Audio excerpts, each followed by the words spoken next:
이 책에 있는 말세론에 관한 성경 용어들을 하나둘 알아가다 보면 말세에 관한 맥을 잡을 수가 있고 특별히 요한계시록의 구조와 내용을 이해할 수가 있게 됩니다.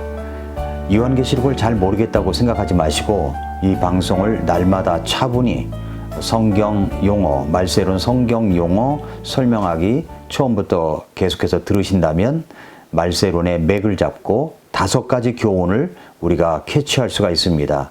첫째는 나를 구원하신 우리 사랑하는 주님을 기다리며 사모하는 마음이 더욱더 커집니다. 둘째는 내가 더욱 정결한 신부로서 신랑 되신 예수님을 맞이해야지 하는 마음이 생깁니다. 셋째는 이단들의 잘못된 가르침을 경계하며 분별할 줄 아는 성경적 지식이 생깁니다. 넷째는 아직 구원받지 못한 내 가족들, 이웃들에 대한 연민의 정과 함께 복음을 전하려고 하는 간절한 마음이 생깁니다.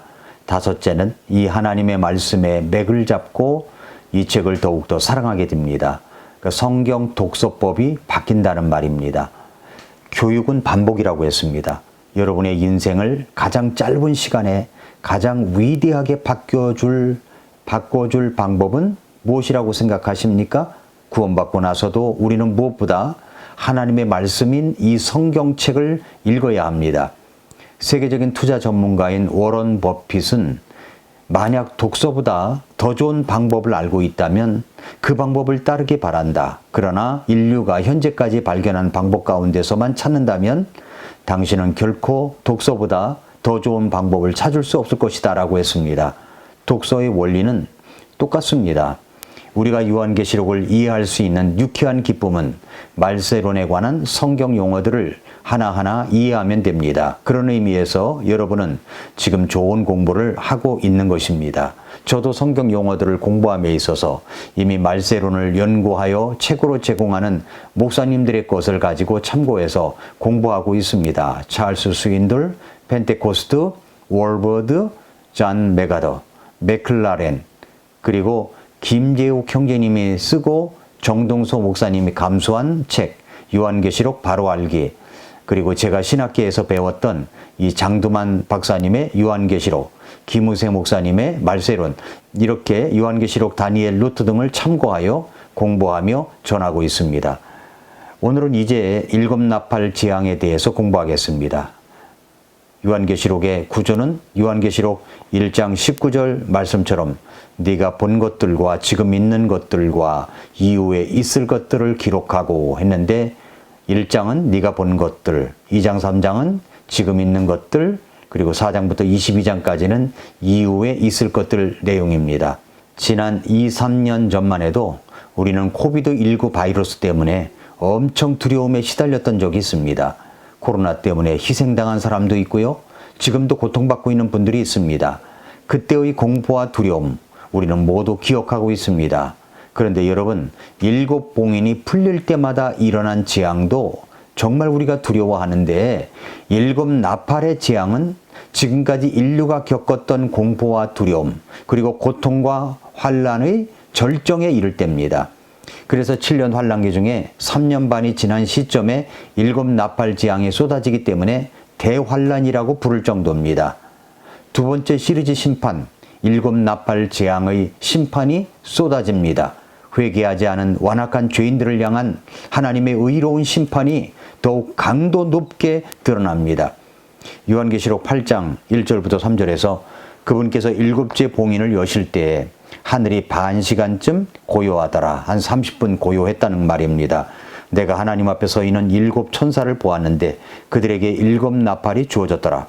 또 다른 천사가 금 향로를 가진 채 와서 제단 앞에 서고 많은 향을 받았으니 이것은 그가 그 향을 모든 성도들의 기도와 함께 그 왕좌 앞에 있는 금제단 위에 드리려 함이더라.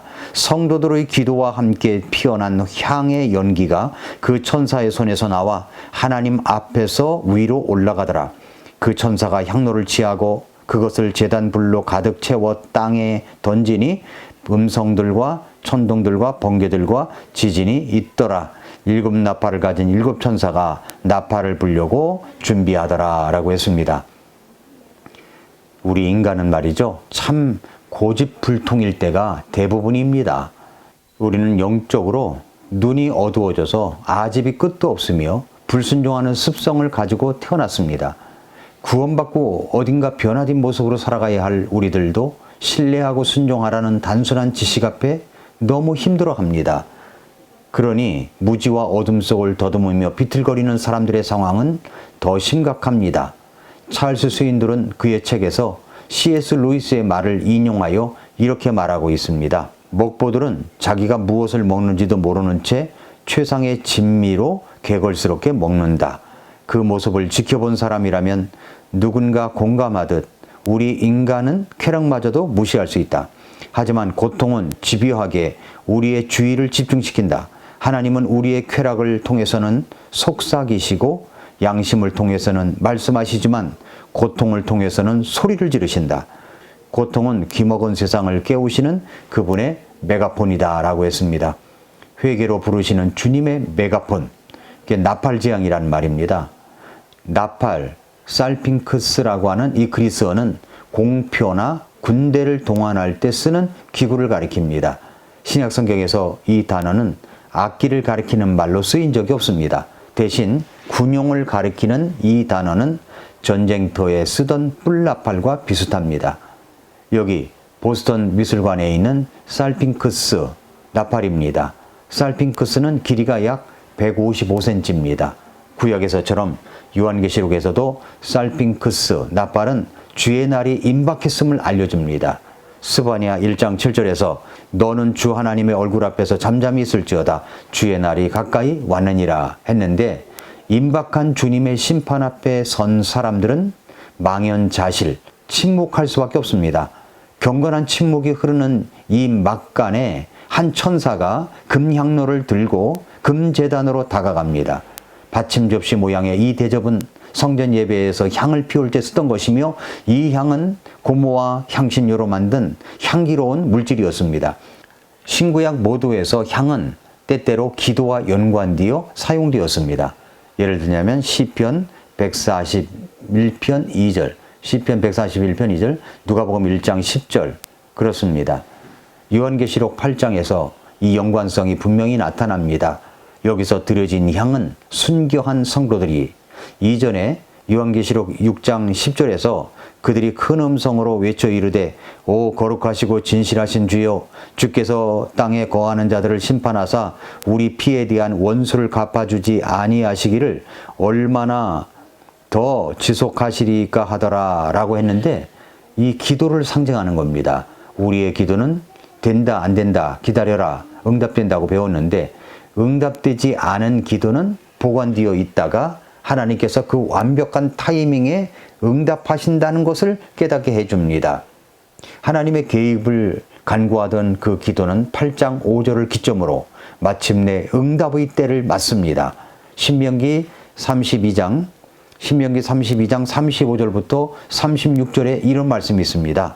원수 갚는 일과 보복하는 일은 내게 속하니 그들의 발이 정해진 때에 미끄러지리라. 그들의 재난의 날이 가까우므로 그들에게 닥칠 일들이 속히 일어나리라. 그럼에도 주께서 자신의 백성을 심판하시고는 그들의 권능이 떠나가고 갇힌 자나 남은 자가 없음을 보실 때 자신의 종들로 인해 뜻을 돌이키시리라 라고 했습니다. 성경학자인 존 필립스는 이렇게 말합니다. 기도는 얼마나 강력한 힘인가. 성도들은 침실에 들어가 문을 닫고 무릎 꿇고 기도한다. 그들이 하나님 앞에 간구를 펴놓으면 하나님은 들으신다. 기도는 심판의 저울 위에 놓인다 라고 했습니다.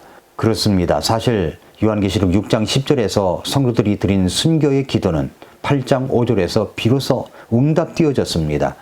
먼저 요란한 소리가 나면서 잠시 후에 닥칠 대규모의 격변을 예고합니다. 요한계시록 8장 5절에서 그 천사가 향로를 취하고 그것을 제단 불로 가득 채워 땅에 던지니 음성들과 천둥들과 번개들과 지진이 있더라. 이와 비슷한 말씀이 에스겔서 10장 2절에도 나옵니다.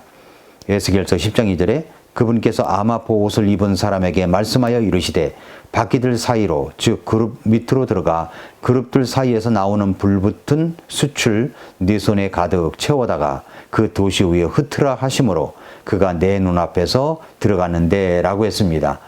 이런 재앙의 공식이라 불리는 것이 요한계시록 4번 되풀이됩니다. 요한계시록에 4번 되풀이됩니다. 4장 5절 그 왕자로부터 번개들과 천둥들과 음성들이 나오고 왕자 앞에는 7등불이 타고 있었는데 그것들은 하나님의 7영이라. 첫 번째고요. 두 번째는 8장 5절 그 천사가 향로를 취하고 그것을 제단불로 가득 채워 땅에 던지니 음성들과 천둥들과 번개들과 지진이 있더라 라고 했고요. 11장 19절에는 이에 하늘에 있는 하나님의 성전이 열리고 그분의 상속 언약과 괴가 그분의 성전 안에 있는 것이 보였으며 번개들과 음성들과 천둥들과 지진과 큰 우박이 있더라 라고 했고, 16장 18절에는 음성들과 천둥들과 번개들이 있었으며 또 큰 지진이 있었는데 지진이 얼마나 강력하고 얼마나 큰지 사람들이 땅 위에 존재한 이래로 그와 같은 것이 없었더라 라고 했습니다. 대재앙이 일어나는 전지현상으로 침묵을 깨고 대규모의 격변을 예고하고 있는 장면들입니다. 7나팔의 재앙이 시작되기 직전의 모습이 8장 1절부터 5절까지 일어나면서 6절에는 드디어 7천사가 나팔을 불려고 준비합니다. 8장 6절 7나팔을 가진 7천사가 나팔을 불려고 준비하더라 라고 했습니다. 사랑하는 성도 여러분, 어마무시한 7재앙의 나팔이 곧 시작되는데 그 전에 우리는 이 말씀에서 기도에 대한 위로의 말씀을 받습니다. 우리의 기도는 예, 아니요, 기다려라로 응답되는데 6장 10절의 탄식의 간구가 8장 5절에서 응답되어지는 것을 통해서 우리의 기도도 마찬가지라는 것을 배우게 됩니다. 저와 여러분의 기도는 반드시 응답됩니다.